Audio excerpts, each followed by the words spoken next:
tardes a todos. Más alto. Gracias por haber asistido, por estar aquí. La Asociación de Mujeres de Torrejón de Ardoza de Aveiro tiene el placer de presentar el 19º certamen literario de relato corto. Ya me estoy trabando. Ya me conocéis algunos, otros no. Soy Loli, la presidenta de la Asociación de Aveiro, y es un placer poder estar presente esta tarde aquí con todos vosotros y agradeceros de antemano que hayáis colaborado en mandar los relatos. Quiero agradecer también la presencia al acto de Cristina Aguilar Palacios, concejala del equipo de gobierno, y Amalia, que es la presidenta de Aldonza, de la Asociación de Mujeres Aldonza, que es nuestra seguidora número 1 porque con nosotros va a todos los sitios. Darte las gracias también y, como siempre, darle las gracias a mis compañeras, que sin ellas pues quizá esto no saldría tan bien como normalmente lo hacemos. Así que nada más, os voy a dejar con Ana María Paso, que es la que va a ser la encargada de presentar, ¿vale? Muchas gracias.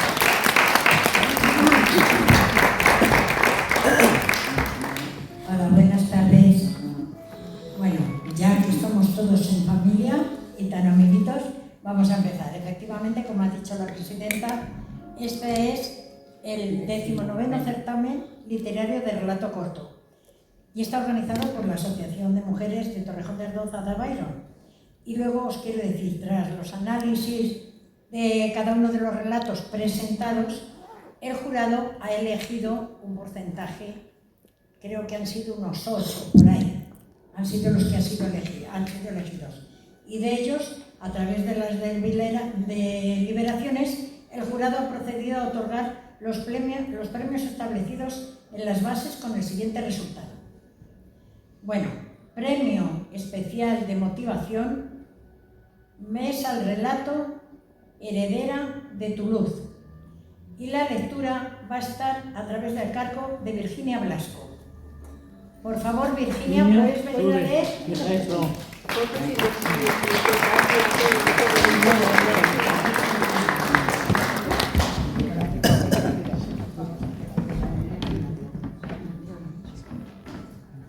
Buenas tardes. ¿Se me oye bien? No. Acércate más, por favor. Esto se lo han hecho. Venga. A ver. No te mueves. Estoy sentada en la mesa de la cocina en casa de mis abuelos. La foto que vamos. Súbela un poquito, por favor. Estoy sentada en la mesa de la cocina en casa de mis abuelos. El sol entra por la ventana iluminando la estancia con luz clara. El aire está inundando de olor a café recién hecho. Un olor que me trae recuerdos de cuando era pequeña y pasábamos los veranos aquí. Lejos del bullicio de la ciudad, de la rutina del colegio, mi hermana y yo llegábamos al terminar las clases. Llegar al pueblo significaba vacaciones, levantarnos tarde, recorrer el pueblo en bici, ir al río a bañarnos y a comer la comida de mi abuela, la mejor del mundo. Cómo echo de menos esos veranos sin prisa, sin horario, solo el que nos importa, mi abuela, para comer y cenar. Las largas siestas bajo un árbol al lado del río, las caminatas con mi abuelo y Jaco, mi perro, fiel, que siempre le acompañaba. Al lado de la casa, mi abuelo tenía una huerta en la que cultivaba tomates, lechugas, pimientos y demás hortalizas, que mi abuela transformaba en suculentos guisos que devorábamos. Nos enseñó a plantar, a cuidar la planta mientras decía y contemplábamos el milagro de la vida vegetal, aunque nos parecía un crecimiento lento, porque estábamos ávidas de recolectar los resultados tras muchos días de riego y cuidado. Volver a esta casa siempre me da paz. Cuando estoy agobiada en el trabajo por la ciudad en la que te sientes como en una cárcel, por la rutina de las prisas de cada día. Vengo un fin de semana a desintoxicarme, a respirar aire puro y calma. Recuerdo a mis abuelos con nostalgia, pero feliz de haberlos tenido, de poder haber compartido con ellos muchos momentos inolvidables, del amor incondicional que nos ofrecía. Sentada aquí en la cocina, recuerdo las tardes haciendo rosquillas con mi abuela. Me la imagino aquí, a mi lado, haciendo corretas con sus manos, que me parecían un mapa de cicatrices invisibles. Y tiempo vivido, siempre suaves a pesar del trabajo, siempre listas para peinarme o hacerme una caricia mientras me contaba cómo había sido su niñez y su juventud. Algunas veces sacaba fotografías en blanco y negro, un poco deterioradas por el paso del tiempo. En su cara se reflejaba una mezcla de nostalgia, alegría y melancolía. Recuerdos de cenas familiares de juventud de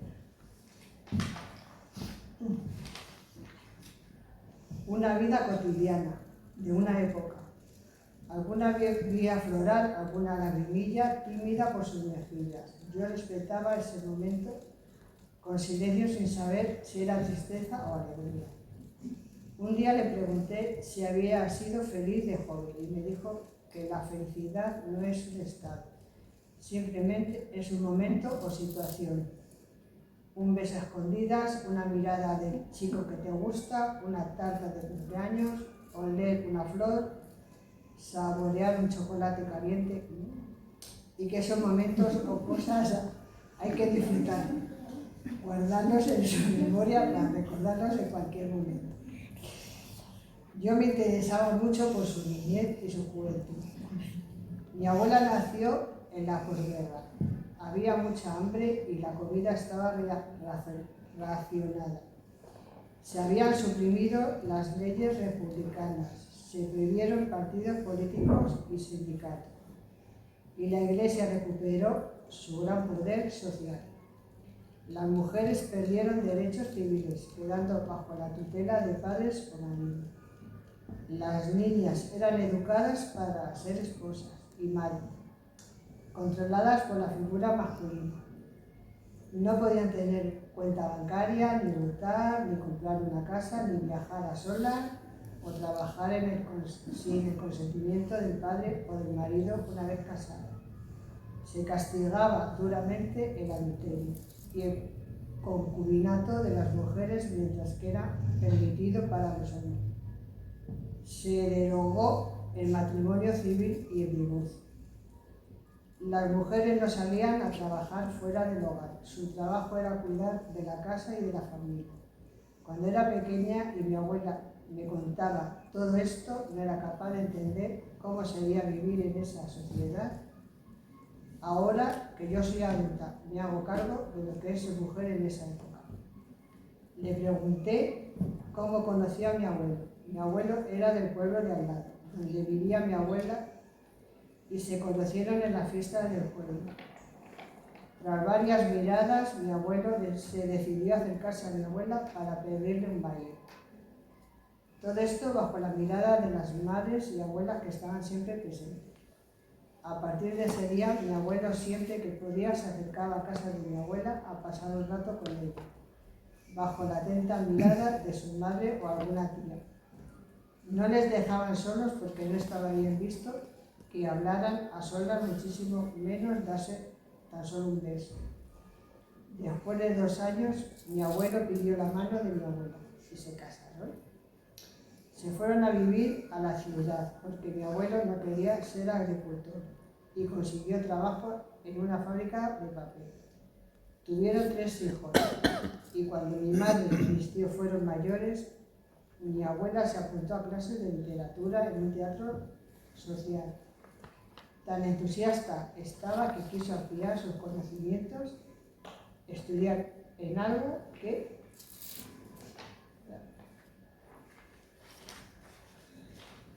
le hubiera gustado hacer pero en la época que fue joven era muy difícil que una chica estudiase, se la educaba para cuidar de su casa, de su marido y de sus hijos. Con 48 años mi abuela entró en la universidad tras pasar unas pruebas de acceso, pruebas que estuvo preparando con mucho ahínco y mucha ilusión. Cuando le dieron la noticia de su merecida plaza en la universidad, tuvo que soportar comentarios de familiares, vecinos y gente conocida sobre la idea loca de ir a la universidad a su edad. Que era malgastar el tiempo, pero mi abuela era lo contrario. Era vivir su sueño y ampliar sus conocimientos y una prueba de superación personal. Todo un orgullo poder ir a la universidad. Me siento muy orgullosa de ella. Gracias a ella, yo soy una lectora devoradora. Cuando mi hermana y yo llegábamos en verano a su casa del pueblo, nos tenía comprado libros para leer durante las horas de la siesta, un ritual que sigo haciendo cuando estoy aquí. A la hora de la siesta me voy a la tumbona del patio, a una sombra cerca del río a leer. Esta calma y la lectura me reconforta el alma. Doy gracias a la vida por haber tenido la mejor abuela del mundo. Una mujer luchadora, romántica, atenta y cariñosa. Me enseñó que el amor no se grita, se demuestra en pequeños detalles, en una taza de café, preparada con mimo, con un consejo sabio sin juzgar, en un abrazo que cura cualquier tristeza. Gracias, abuela, por tu amor incondicional, por tu apoyo constante, por tus enseñanzas y paciencia. Gracias por tu paciencia infinita, incluso cuando yo no entendía el mundo. Fuiste mi refugio y mi mayor ejemplo de fortaleza. Entre las paredes de esta casa te siento muy cerca.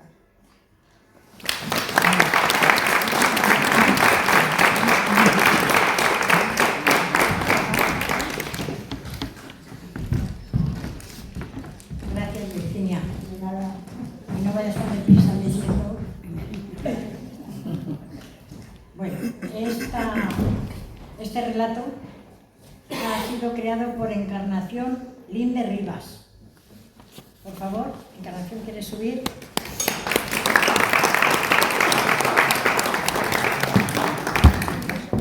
Virginia, por favor.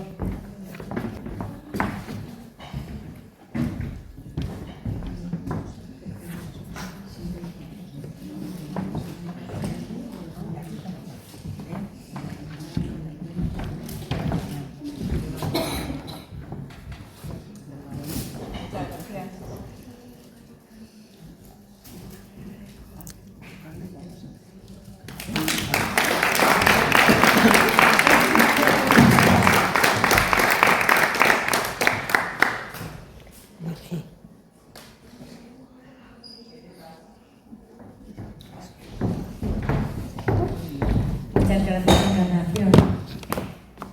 Bueno, ahora un premio del jurado, un premio especial del jurado, que es para la lectura de este relato, que será Aplausos sordos, y lo leerá María Victoria Fernández. Por favor, María Victoria.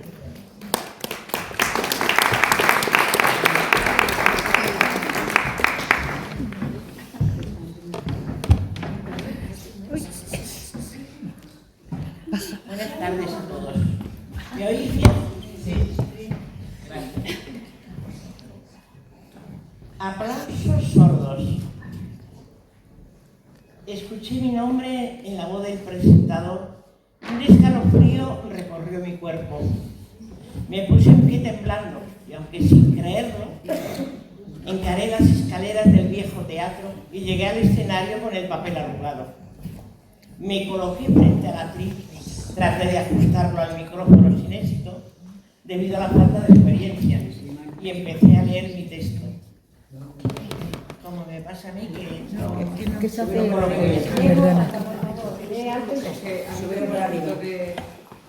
No pasa, ha habido un respiro y yo también he respirado. Cara o cruz, luna nueva. Martes 11 de la mañana. Él estaba tirado en el suelo, de rodillas, con la cabeza mirando hacia abajo. Sus pantalones vaqueros estaban rotos, igual que su alma y su rostro reflejaba el sufrimiento tras horas y horas soportando el frío de la calle. Hice una pausa para tomar aire. A pesar de las comas, me costó terminar el párrafo con el mismo ímpetu con que lo empecé. Decidí tomarme un tiempo para llenar de nuevo los pulmones. Lleno los pulmones y sigo con el relato. Ella salió de la tienda frotándose la bufanda sobre el cuello.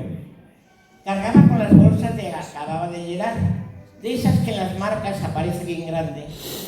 Antes de subir al taxi, se detuvo un instante frente al cartel que él sujetaba y leyó: estoy desempleado y con 2 hijos. No recibo ninguna ayuda. Necesito comida y trabajo. Experiencia en la obra.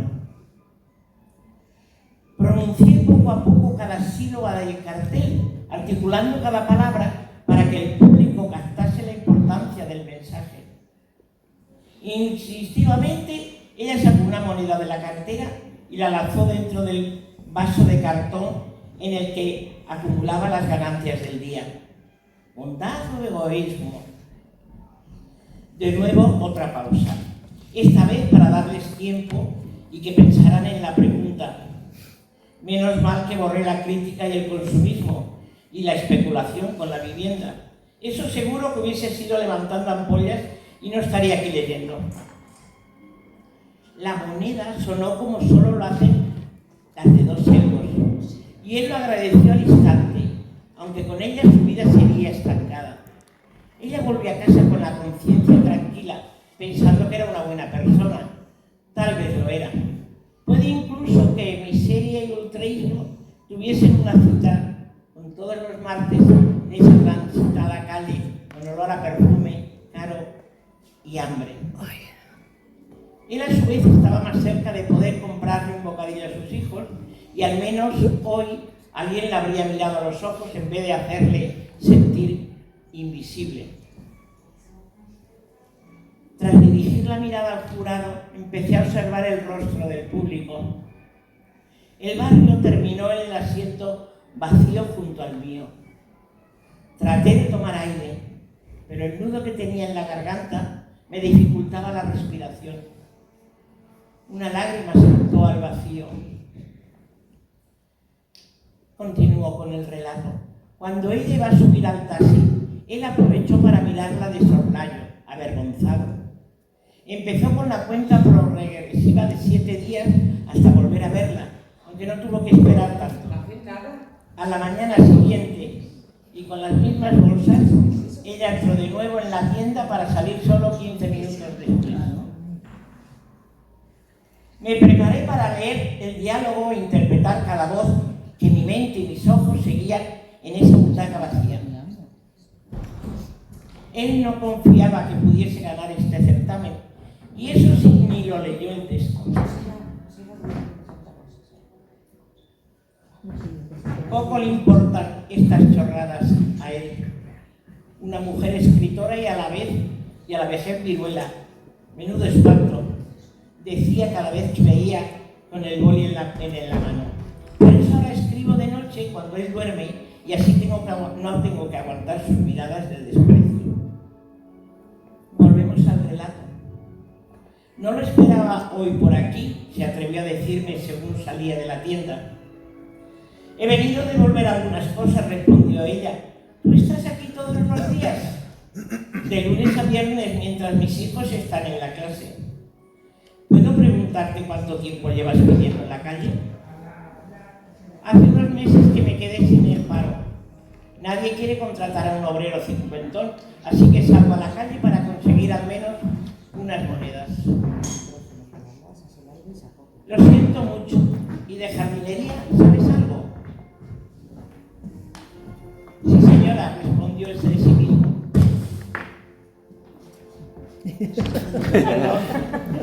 ¿Cómo se ha quedado? Perdón, pero el ruido creía que estaban haciendo ruido arriba. y es de los micrófonos que cuando hablan hace ese ruido. Entonces, si podéis, Pues levantamos la voz. Voy a levantar. No, lo he desinstalado, lo he quitado. Vamos a hablar, como hay poca gente, vamos a hablar un poquito más alta, ¿vale? ¿Os importa? Lo siento. Retorno solamente 2 líneas. Venga. Hace unos meses que me quedé sin el paro. Nadie quiere contratar a un obrero cincuentón, así que salgo a la calle para conseguir al menos unas monedas. Lo siento mucho. ¿Y de jardinería sabes algo? Sí, señora, respondió seguro de sí mismo. Mi marido está buscando a alguien para la finca. ¿Te interesa? Por supuesto, me adapto a lo que sea. Coge esto, dijo mientras le entregaba unos cuantos billetes. Vete al peluquero, cómprate algo de ropa, invita a tus hijos a comer por ahí y esta tarde te vienes a la entrevista. Estaré donde y cuando usted me diga. El brillo en la mirada de uno de los jueces me confirmó que a todo el mundo le gustaba pensar que existen las segundas oportunidades, que hay gente buena dispuesta a ayudar a los demás. Después volví al papel. Esa tarde él no acudió a la entrevista. Tampoco le habrían dado el puesto. El peluquero fingió tener la agenda llena. En la tienda, uno de seguridad le siguió por cada pasillo. Y en la comida solo se fijaba en la sonrisa de sus hijos, que disfrutaban con un juguete de turno y la hamburguesa que llevaban tiempo sin probar. Antes de volver a mi butaca, cogí el premio.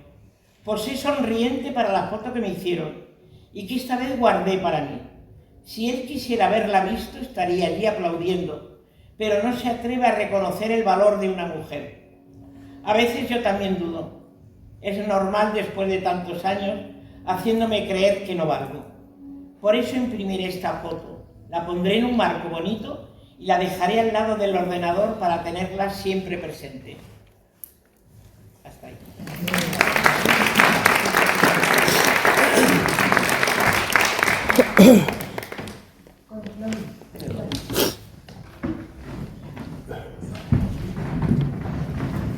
Muchas gracias, María Victoria. Vamos a quitar este adorno. No sé si me habréis oído. Bueno, este relato ha sido escrito por Diego García Fernández. Por favor, ¿puedes seguir?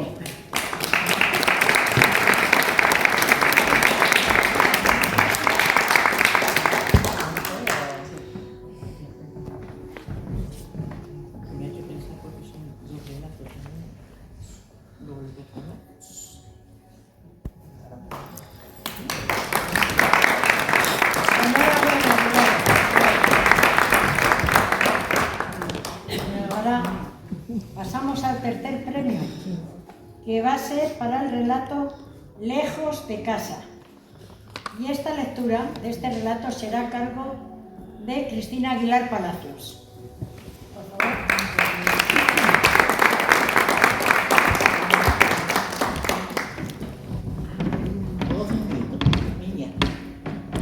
Pondremos en práctica lo que nos ha enseñado Ana María con lo del teatro. A proyectar la voz. Venga, vale. Examen. Venga. Examen. Perdonadme si no se me oye bien. Gamar no comprendía que había cambiado exactamente. Solo sabía que ya nada era como antes. Su casa, sus amigos y su familia se habían quedado atrás cuando su madre le dijo que debía emprender un viaje lejos de su país. Gamar se había despedido de todo aquello, agitando la mano desde el avión, mientras que las nubes empezaban a interponerse entre él y su feliz infancia. En ese momento, las lágrimas comenzaron a rodar por sus mejillas, pero como no quería que su madre le viese llorar, pegó su cabeza a la ventanilla. Gamar solo sabía que iban a un país llamado España, pero él no quería ir a ningún sitio que significara abandonar el lugar donde vivía. Ya se conocía todos los recuerdos de su poblado. Sabía ir solo a la cabaña de sus abuelos, podía jugar con sus amigos, cada tarde al fútbol, en la explanada detrás del colegio. Marcharse significaba decir adiós a todo lo que conocía y quería el olor de su hogar, las comidas recién hechas de su abuela, las risas de sus amigos y el recuerdo de su padre. Todo para iniciar un nuevo capítulo lleno de incertidumbre, de miedos y acompañado de una soledad que al principio dolería, pero dentro más que cualquier otra herida. Las casas aquí eran muy diferentes a las de su país. Eran amplias, tenían altos techos, ventanas acristaladas y un sinfín de habitaciones. Gamal y su madre vivían en una sola habitación que les había prestado su tía, y allí pasaban la mayor parte del tiempo.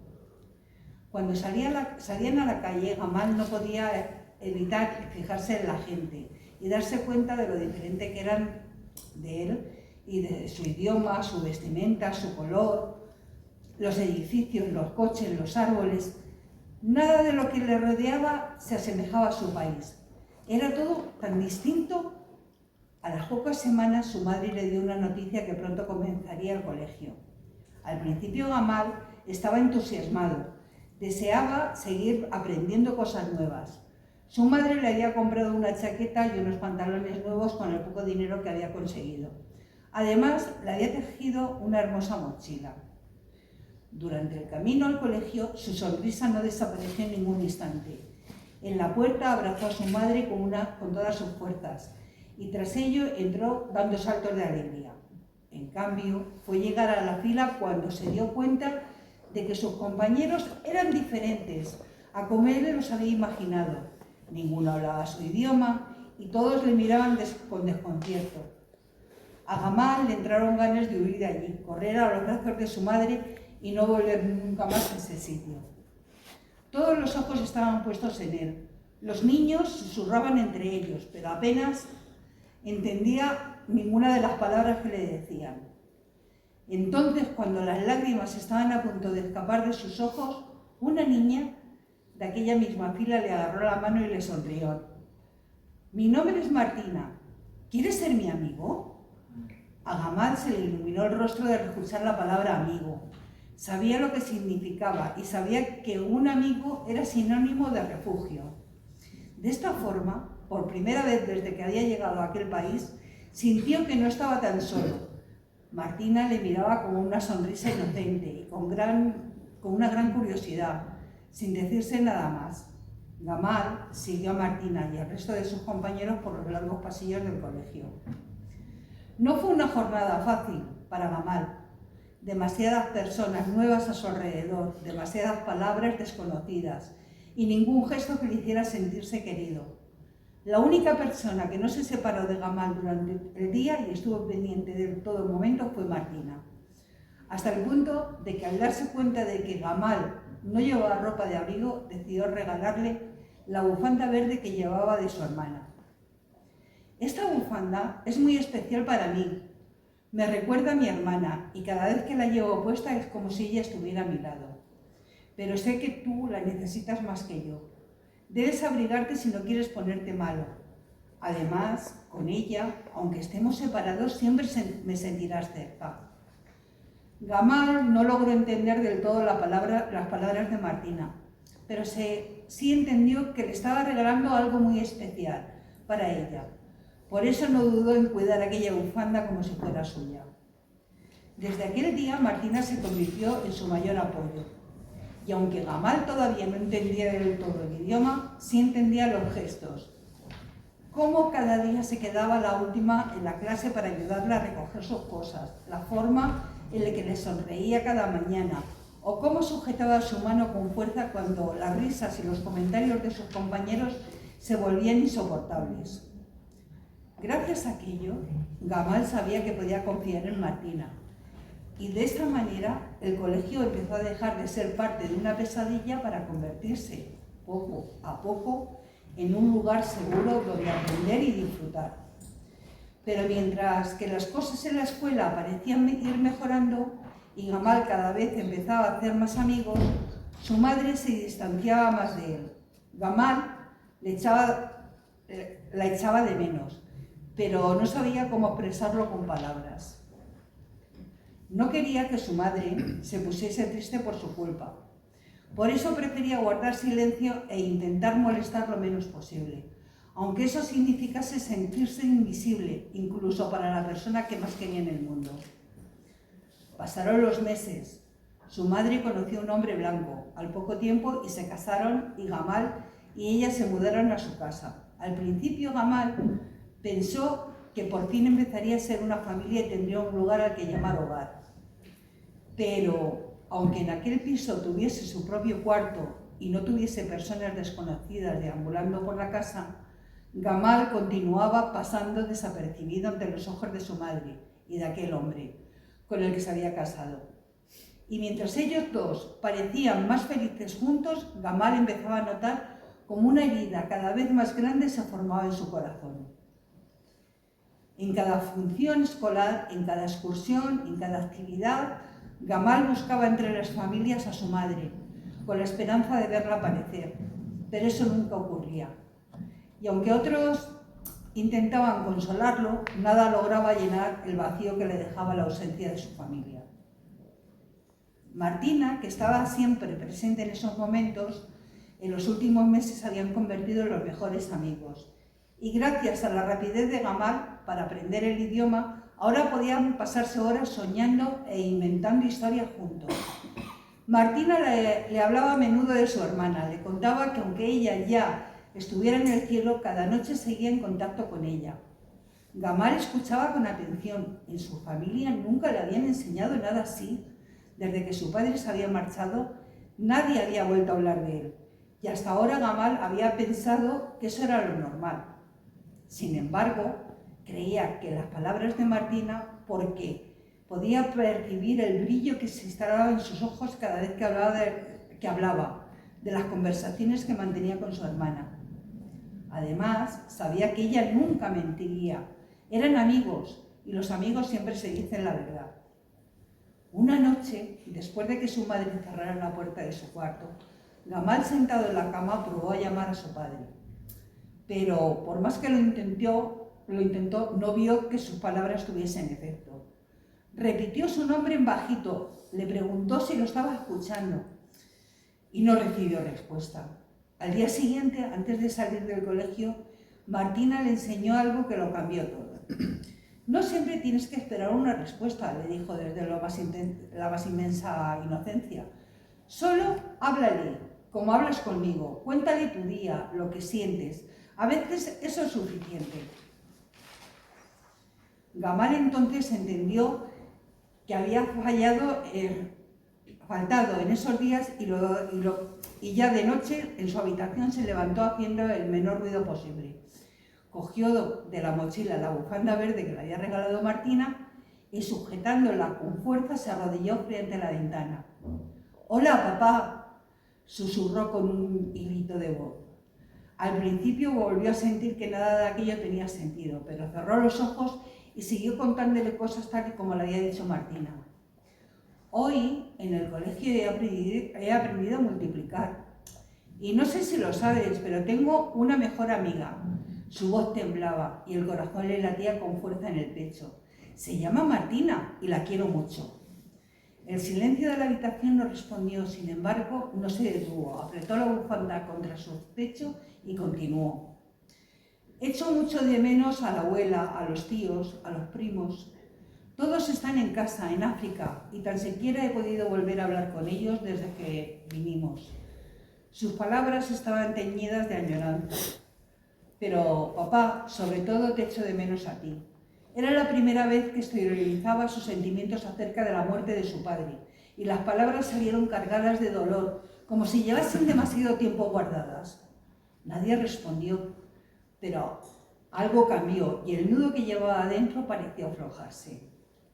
Gamal siguió hablando con su padre durante horas, y poco a poco fue sintiendo un mayor alivio y una calidez que no había sentido nunca hasta entonces. Era la primera vez que confesaba a alguien que todo lo que echaba de menos de su país. Tampoco le había hablado a nadie de su padre, pero ahora sabía que él seguía estando ahí de alguna manera, y no importaban las distancias que lo separasen, porque él siempre lo estaría escuchando. Ya era tarde cuando Gamal se acurrucó en la cama, abrazado a la bufanda verde, y antes de cerrar los ojos susurró: «Buenas noches, papá». A la mañana siguiente, Gamal ya estaba despierto antes de que sonase el despertador y tras darle los buenos días a su padre se preparó para ir al colegio, no sin antes guardar la bufanda verde en la mochila para que no se le olvidara. Tras aquella noche se sentía diferente. El vacío que sentía en su corazón parecía haber empezado a menguar y por primera vez no se sentía invisible en su propio hogar. Así es que poco a poco comenzó a participar en clase, levantando la mano cuando se sabía la respuesta, empezó a juntarse con otros compañeros, compartiendo juegos y risas como solía hacer con sus antiguos amigos, y se sinceró con su madre liberando todos los sentimientos que tenía retenidos. Además, continuó hablando con su padre cada noche. A veces compartía solo unas pocas palabras, otras solo silencio, pero esto era suficiente para sentirse arropado incluso en los días grises. En un abrir y cerrar de ojos, llegó el día de la función de fin de curso. 6 meses habían pasado desde la llegada de Gamal a España y había cambiado tantas cosas en tan poco tiempo que no parecía real. Una vez más, Gamal buscó a su madre entre el público. Un pequeño pinchazo encogió su corazón al no verla. Pero esta vez el vacío no fue tan grande, porque sabía que otras personas igual de importantes para él le acompañaban en esos momentos. Cuando terminó la función, bajó del escenario con una sonrisa y se quedó observando en un segundo plano cómo todos se demostraban su amor mediante besos y abrazos y caricias. Pero aún así no se sintió mal, porque en los últimos meses había aprendido que no todas las personas demuestran su amor de la misma manera. Además sabía que echar de menos dolía, pero también había aprendido que el dolor, cuando se comparte, pesa menos. Aquella noche, después de que la madre de Martina le dejara en su casa después de una merecida merienda, junto a todos sus compañeros, Gamal le contó a su madre lo maravilloso que había sido el día. Y para su sorpresa, su madre se arrodilló hasta quedar a su altura y le abrazó susurrándole al oído. «¡Qué orgullosa estoy de ti, Guana!». Se quedaron así durante un rato. Gamal disfrutó del calor de ese abrazo y del aroma que desprendía su madre, mientras las lágrimas asomaban por el rostro de esta lágrimas agridulces que entretejían la felicidad que sentía por su hijo con el dolor de todo lo que había tenido que pasar y dejar atrás.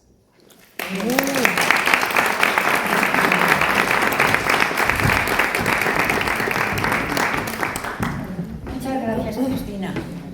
Bueno, este relato mejor dicho, escrito por Sara Palacios, que ya es una antigua y buena amiga mía.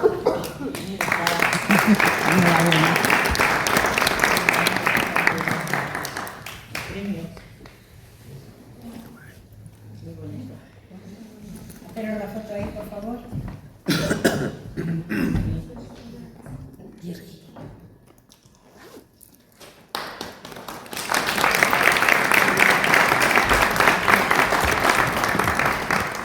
Bien, el segundo premio es para el relato 3 de julio y lo va a leer Dolores Rodríguez, nuestra presidenta.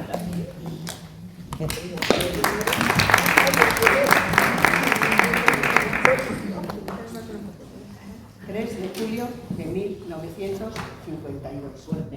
Más alto, cariño. ¿No se oye? Sí, venga. Un Es que no miércoles 3 de recibes, julio de 1952 amanecía el calor cuando Miguel decidió nacer. Sus primeras palabras llegaron en una época en la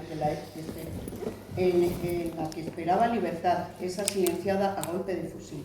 Las noticias se adornaban de un clima engañoso para aplacar la ignorancia de la multitud, cultivo de muchos odios y revueltas. Los sueños se esfumaban junto a los tranvías que iban desapareciendo en las zonas más castizas. Miguel jugó al hambre que respiraba cerca de los mercados de abasto, donde los coloridos abanicos de frutas se entremezclaban con la variedad de hortalizas y la paleta de especies, que constantemente, con las monocromáticas figuras que invadían las calles, diapositivas en blanco y negro de una ciudad hambrienta. Allí creció Miguel, cerca del mercado de su mismo nombre, donde comenzaba la Cava Baja, lugar de encuentro de escritores y políticos, y en donde las travesuras y correrías se sucederían a lo largo de sus primeros años. En el jergón de plumas de su abuela decidió nacer Cordelia. Lo único reseñable de aquel día fue la fecha, el mismo día que Miguel. Las cabritillas y ternerillos la acompañaban en sus primeros pasos. Con la esperada primavera, los campos se semblaban de amapolas aulagas. No sé qué es eso, lo tengo que buscar, que se me ha olvidado, alegando sus polvorientos pies. El agua, encharcada de cubilar, se cubría de un suave manto de espuma cuando llegaban las recién florecidas lavanderas, con sus finas manos a lavar al vaivén de la rustidera. Al terminar la mañana, los campos se vestían de blancas y níveas sábanas, con el aroma inconfundible del limón y la lavanda. El trigo, ornamento de muchos platos, adornaba los montes y sesgadas sus manos cada cosecha. Oh, me estoy poniendo nerviosa. Con la llegada del invierno, las noches se iluminaban con la lumbre de la cocina, calentando sus cuerpos y sirviendo el instrumento para deliciosos guisos de esas bocas golondrinas. Su postre era la fruta recién confiscada del árbol. Su placer, los tomates arrebolados y jugosos, que tañían sus carnosos labios aún sin estrenar. Con la Navidad llegaba el regalo más preciado, las esperadas naranjas que bailaban entre las manos de los chiquillos, coloreando todos los rincones del pueblo.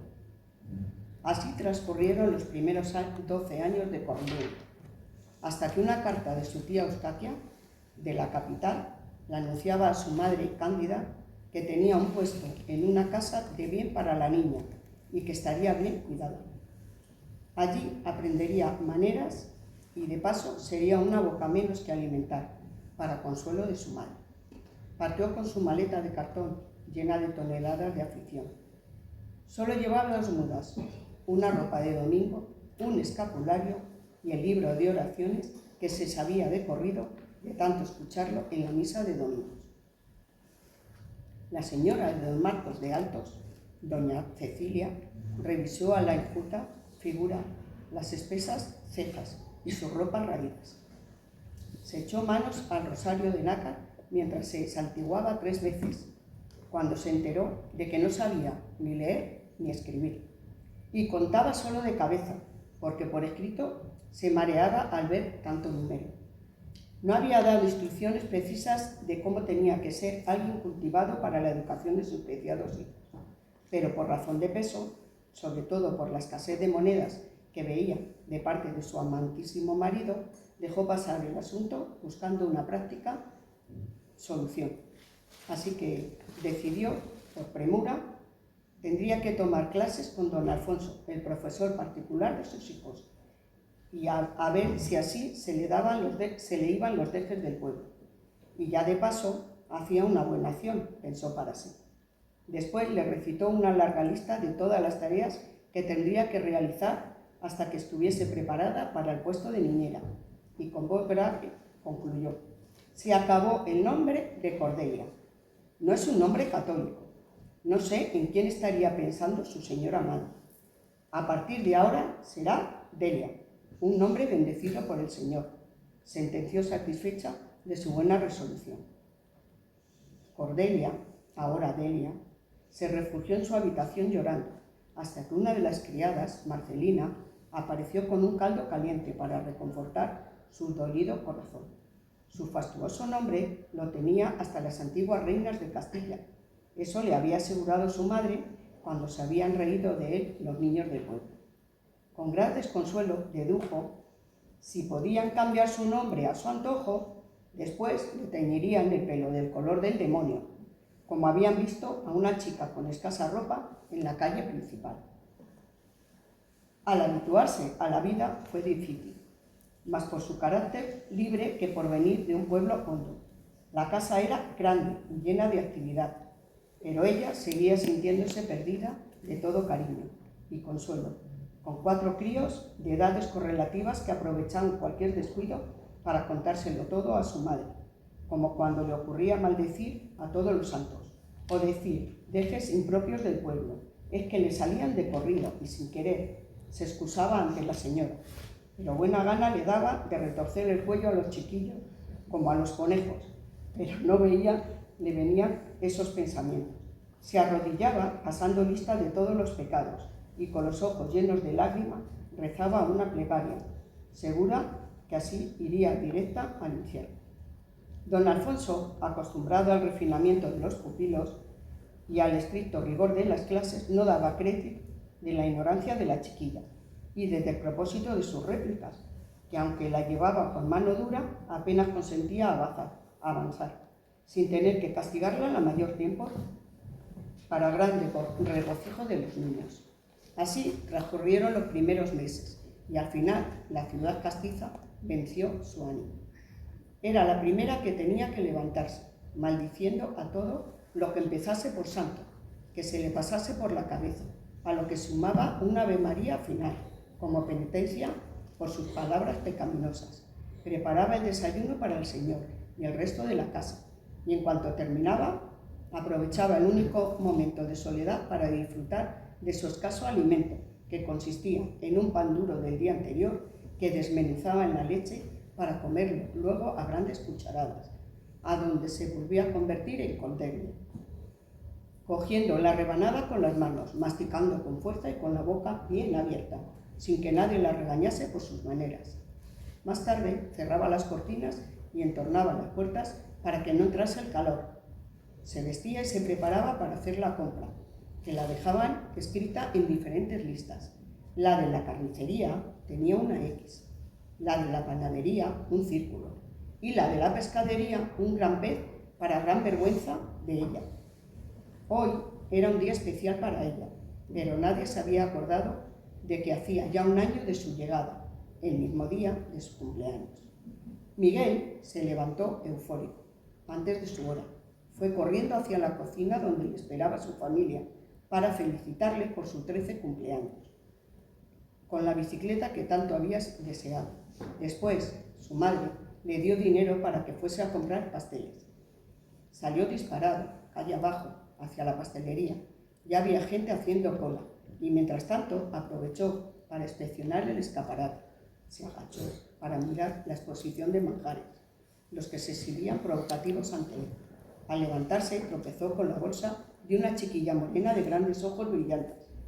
Qué importante, vio cómo caían al suelo desparramados sus panecillos recién horneados.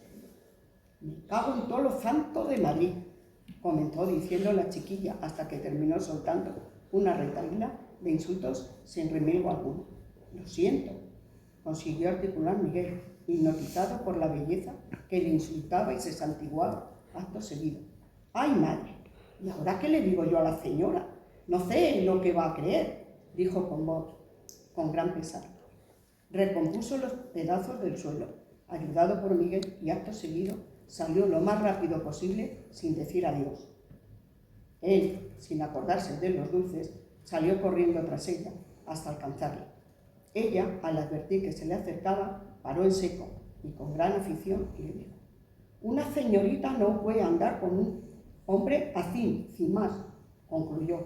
«Pero yo no soy todavía un hombre», dijo él riendo. «Haz de mal. Ver, eso dice Pare, tenga la edad que tenga», dijo concluyendo. «Además, usted es un señorito». Está con Z, por eso lo estoy pronunciando, no es que yo me haya trabado. Y acto seguido salió disparada sin dejarle mediar palabra. Él, cautivado por la belleza de la pueblerina, salió escopetado detrás de ella, pero al doblar la calle vio cómo se metía en una portería contigua a la suya. Sonrió, que ya averiguaría dónde vivía. A partir de ese momento hizo las indagaciones precisas, gracias a su amigo Miguelito, que vivía en el mismo portal, para que se informase de la vida de la chiquilla y enterarse de todos sus movimientos. Ella, ajena a todo, seguía haciendo sus recados en la rutina habitual, pero la casualidad era que siempre se lo encontraba allá donde fuese. Él, en cuanto la veía, se acercaba y sin miramientos la invitaba a dar una vuelta, la llevaba a la compra, o el día libre la buscaba algo para hacer juntos. Ella, con el miedo metido en el cuerpo por su madre, de que el instrumento del hombre bien lejos tenía que estar, a todo le correspondía con una negativa. Pero, bien fuera por la buena disposición del chiquillo o por la soledad de ella, que poco a poco se aceptó en su vida y sin darse cuenta se volvieron inseparables. Pero siempre con la virtud de por medio, porque ella, aunque pecadora de palabra, era devota y creía en Dios y en todo lo poderoso que vendría después.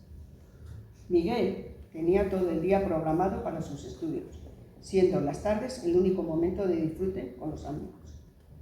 Pero desde que conoció a Delia, esperaba con ansiedad terminar las clases para salir disparado y descubrirle los lugares más insospechados, los jardines de Sabatini, la plaza de las Descalzas. Su primer estreno en el cine Doré, viendo Buenas noches, Buenos Aires, le causó tal impresión que en un trozo de papel le hablasen y la cantasen, que se dejó sin habla durante días, acostándose con las imágenes revoloteando en su cabeza y recordando también la mano cálida de Miguel en su muslo, y como después le había hincado un alfiler que llevaba escondido en su bolso por la osadía.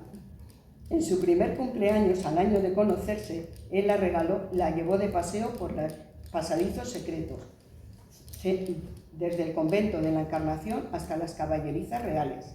Y así pasaron los años. Delia aprendió de las risas que despertaban en los demás por sus palabras salidas de tono, a refinar sus maneras, aunque de vez en cuando soltara sapos y culebras, como le recriminaba doña Cecilia. Miguel había terminado sus estudios de bachiller y sus padres, temiendo lo peor con la chiquilla, decidieron enviarle a Salamanca para que finalizase sus estudios. Ella lloró una vez más por tener que volver a separarse de alguien querido. Él le aseguró que la escribiría toda la semana y así ella practicaría y él la corregiría. Al principio las cartas llegaban enseguida, pero luego por las obligaciones y las distancias se fueron espaciando poco a poco. Como a Delia le costaba escribir más de 4 líneas seguidas y no sabía qué decir, esperaba ansiosa las cartas de Miguel, saboreando como el mejor regalo. Miguel regresó por Navidad. Ella sacó sus mejores galas, un vestido que se lo arregló con esmero y se fue a recibirlo. El encuentro fue como si no hubiera pasado el tiempo. Le trajo como regalo de Reyes algo que ella no se había imaginado nunca, unas medias de seda. Las cogió entre sus manos acariciándolas con los dedos, su fino tacto. Allí, sin agujas de por medio, ella le abrió su corazón dejándose besar. En cuanto terminen los estudios nos casaremos, le dijo Miguel. No creo que eso sea una buena idea, señorito. Que no me llames señorito, si voy a ser tu esposo, pues entonces el señor de la casa, y tú la señora y tendrás servicio. Ni hablar, esto me da un miedo que ni pa' qué. Y estudiarás, te vestirás y sabrás comportarte como una gran dama. A Delia le dio vértigo pensar en eso, y si no sabía qué hacer, pero Miguel la convenció diciéndole que tendría un ama de llaves. Ella le escuchaba, pero las palabras le parecían lejanas, como si eso nunca fuese a suceder. Al llegar a su casa, guardó las medias en la caja donde estaban las pocas cosas de valor que poseía para el gran día. Miguel se marchó después de las vacaciones de Navidad. Cayeron los plomizos meses de invierno, llegando la primavera y luego el ansiado verano, y con él llegaron las vacaciones y Miguel.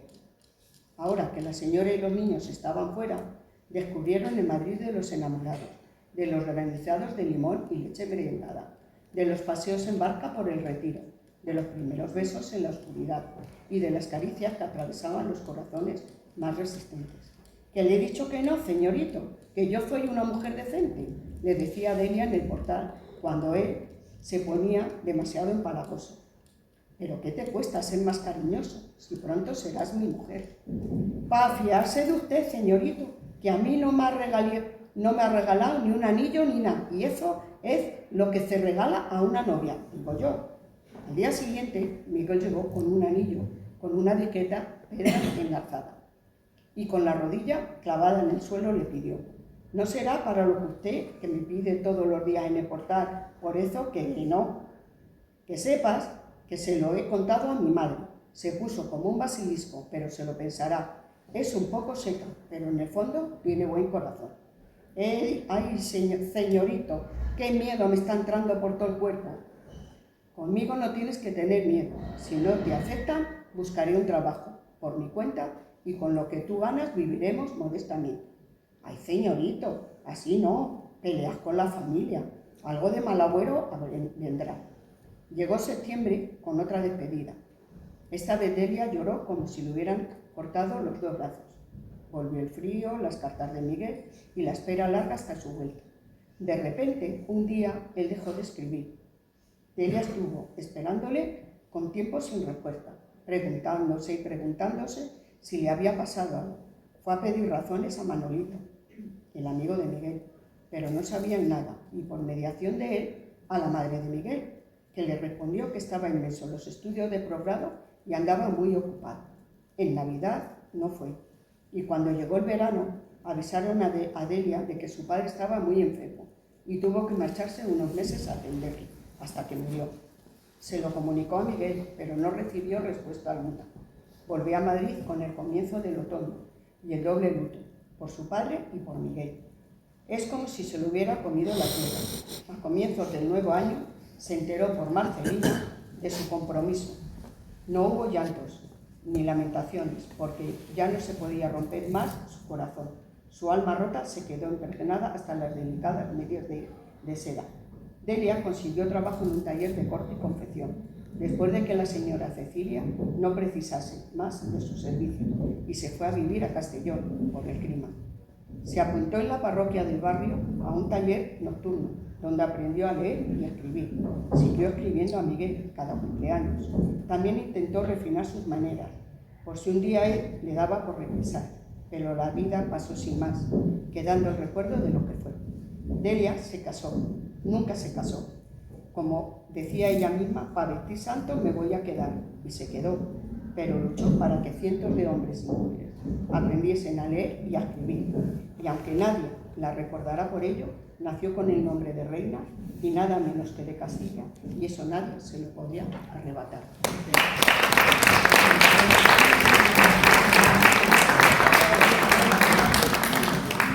Muchas gracias, Gloria. Bueno, pues este relato lo ha escrito Nicole Pérez Palomo. Nicole, por favor.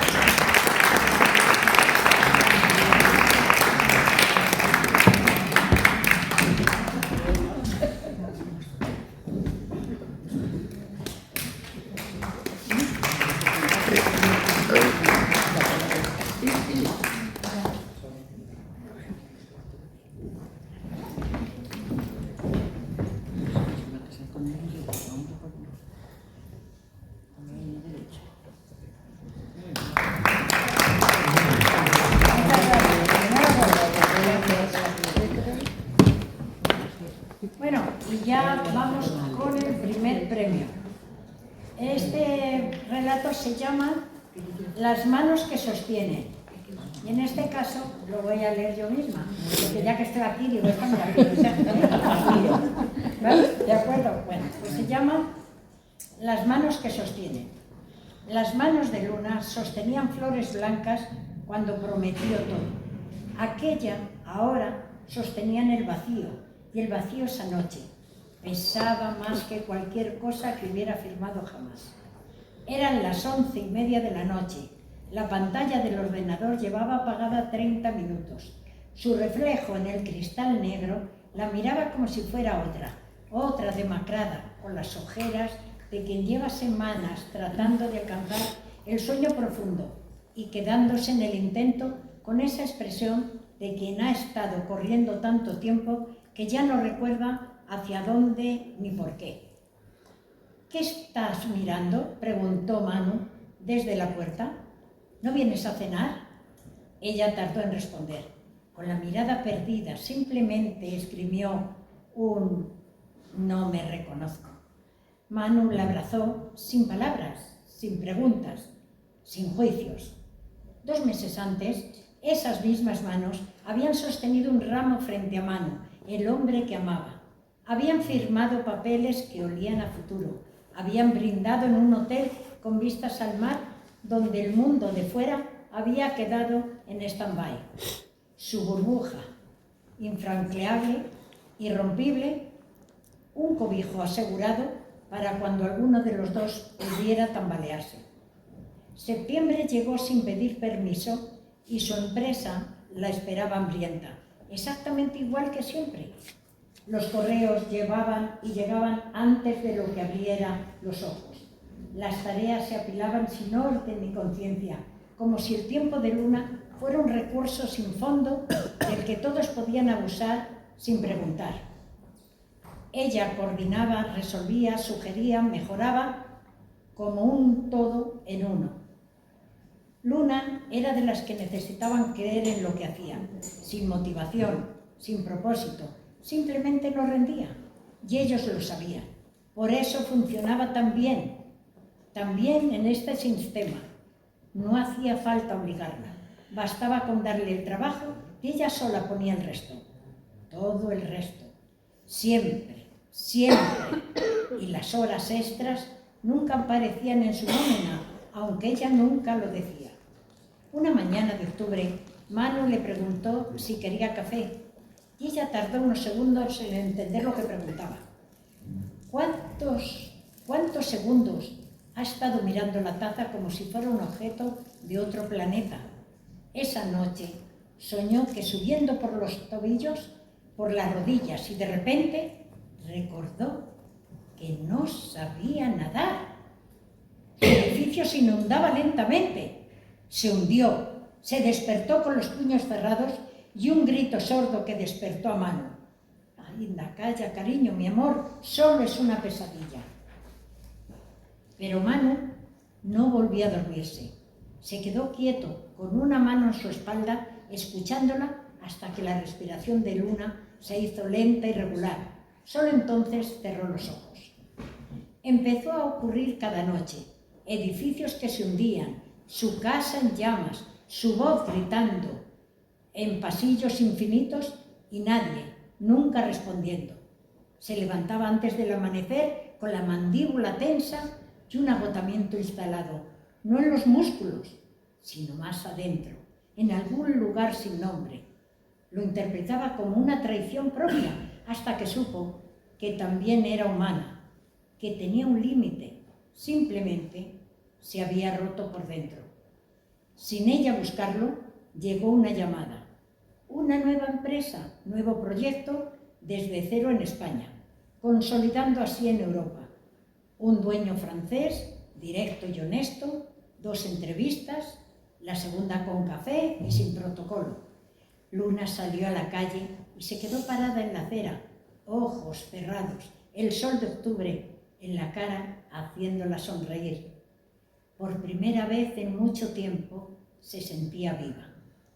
Entró al estudio de Martínez, tropezándose con sus propias palabras, implorándose a sí misma: no voy a llorar, no voy a llorar, no voy a llorar. Me ha salido una oportunidad, dijo. No es un tema económico, es de alineación con otra empresa, es un futuro con el que no me veo identificada, no me veo más aquí, no me veo. Martino la miró con la calma de quien lleva décadas administrando personas como se administran recursos, con afecto funcional. Es normal, ¿no, Luna? Trabajas mucho, tienes que ponerte límites. Ella enmudeció.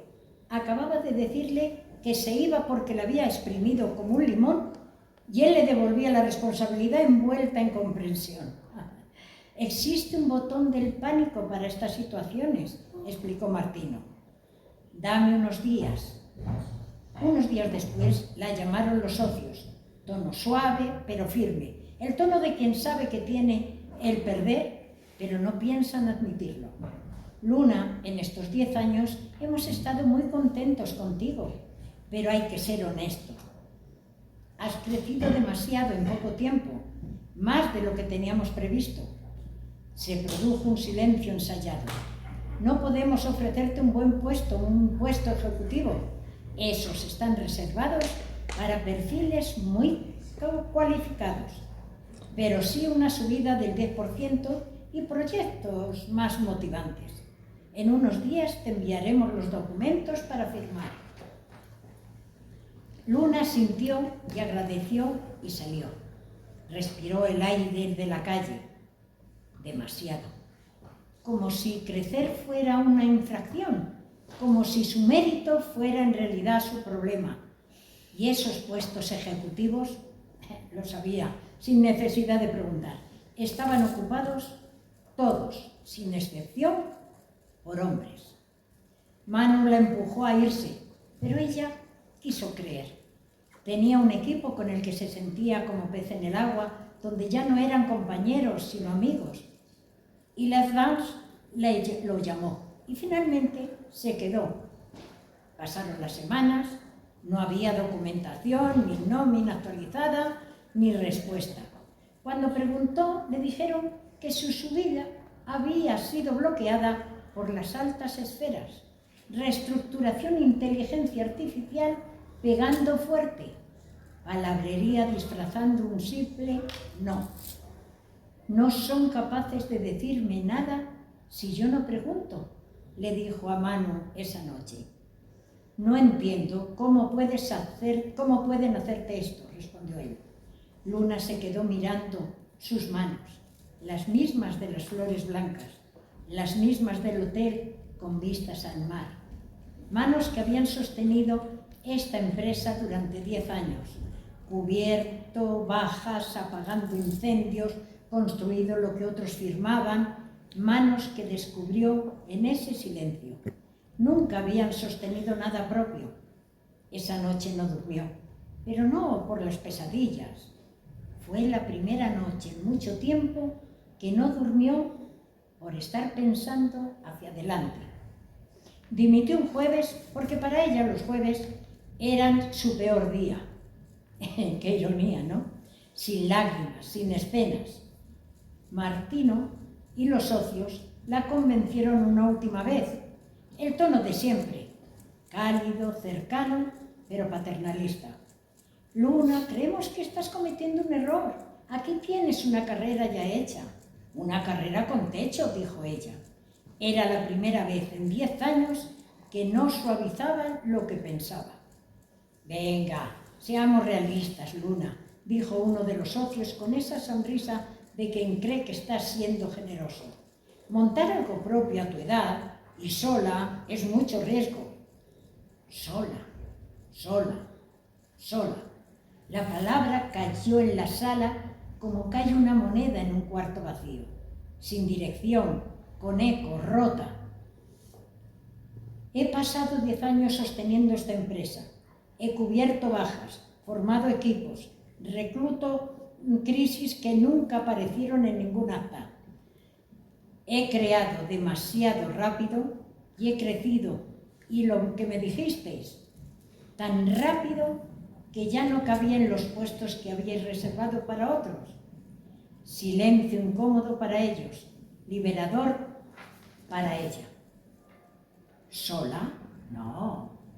Con todo lo que aprendí aquí, con una mochila enorme a mis espaldas, con todo lo que vosotros no supisteis ver o no quisisteis. El riesgo, añadió, ya lo corrí, cada día que trabajé sin que me reconocierais lo que valía. El estudio abrió en febrero. Planta baja, luz natural, plantas en las repisas, olor a pintura nueva que Luna no quería que se fuera. Junto a la entrada, enmarcado con un margen fino, una sola frase. Aquí crecimos sin permiso. El techo lo pones tú. No había puestos reservados, no había techos invisibles. El primer año fue muy duro, pero el esfuerzo construía algo que tenía su nombre. A los 18 meses, la facturación superó las previsiones. A los 2 años, lista de espera. Un día, sin avisar, Martino acudió al estudio. La empresa había cerrado en marzo, no con un golpe, sino como cierran las cosas mal construidas. despacio, con comunicados que nadie leía, reuniones canceladas, gente que dejaba de aparecer. La estructuración que iban a hacer se hizo al final sola. Llamó al cristal con 2 golpes cortos, casi tímidos, sin traje, o quizás con traje, pero tan descolocado dentro de él que ya no importaba. Luna abrió, le ofreció café, lo escuchó, tardó menos de 3 minutos la empresa, el cierre, los meses buscando, y luego en voz baja dijo: he visto lo que estás construyendo aquí y me gustaría formar parte. El silencio que siguió no fue incómodo, fue certero. Luna dejó la taza sobre la mesa, muy despacio, miró sus manos un instante, solo un instante, y luego lo miró a él. Podemos valorarlo, dijo.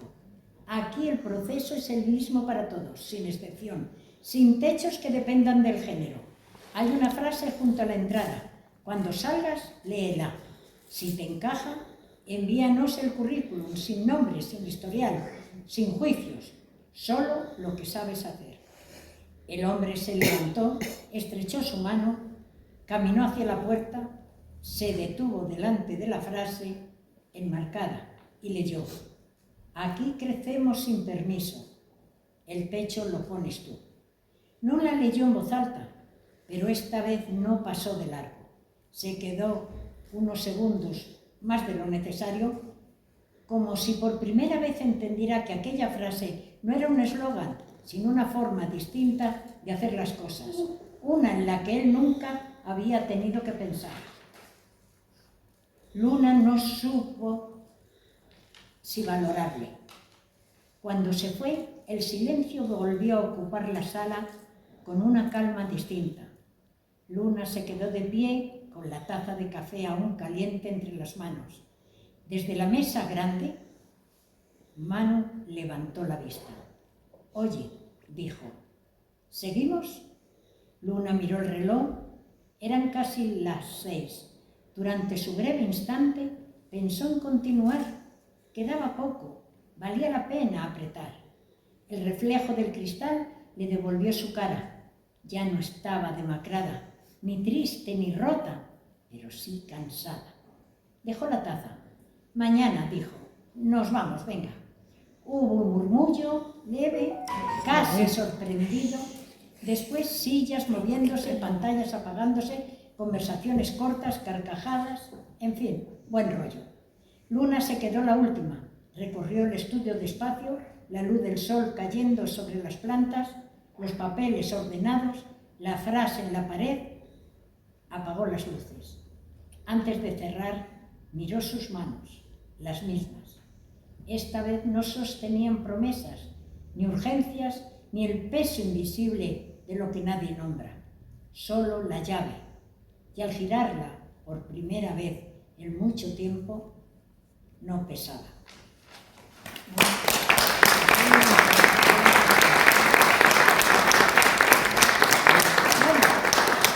Bueno, pues este relato ha sido escrito por Javier Caminero Mancha. Enhorabuena.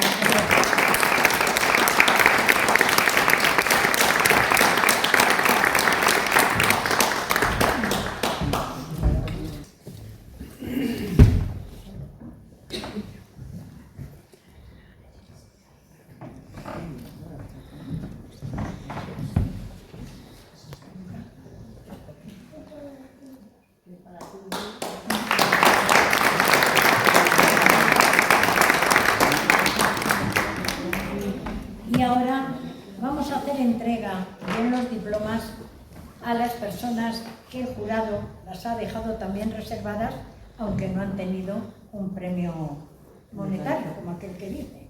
En ese caso, Pilar Alonso de Pedro no está, porque está en, ¿qué es? Está en Alcalá en la Feria del Libro. En la Feria del Libro está, ya ha pedido disculpas que no puede venir. José Raúl Clavero Blázquez, por favor. ¿Puedes subir?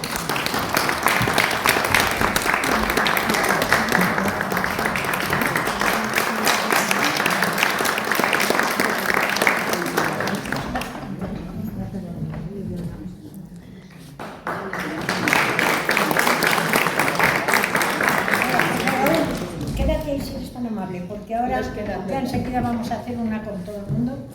Y Josette, Angie, Le, Richard, Ricker, Blake. No sé cómo lo he dicho.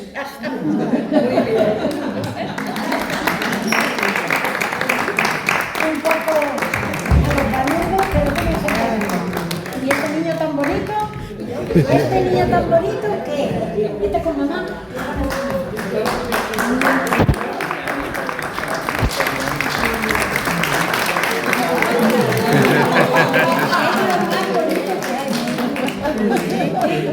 Mira, ponte así. Vamos a salir en una foto. Mira, si no te bien, ponte guapo. Así. Así. Cariñoso.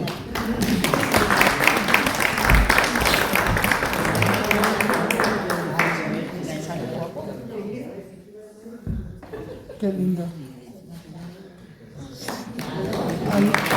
Ay, no me voy No vayáis. Quédate tú también, que tú eres protagonista. Y ahora si sois tan amables, todos los que habéis sido galardonados y los que habéis entregado los premios y habéis hecho lectura, podéis hacer el favor de subir.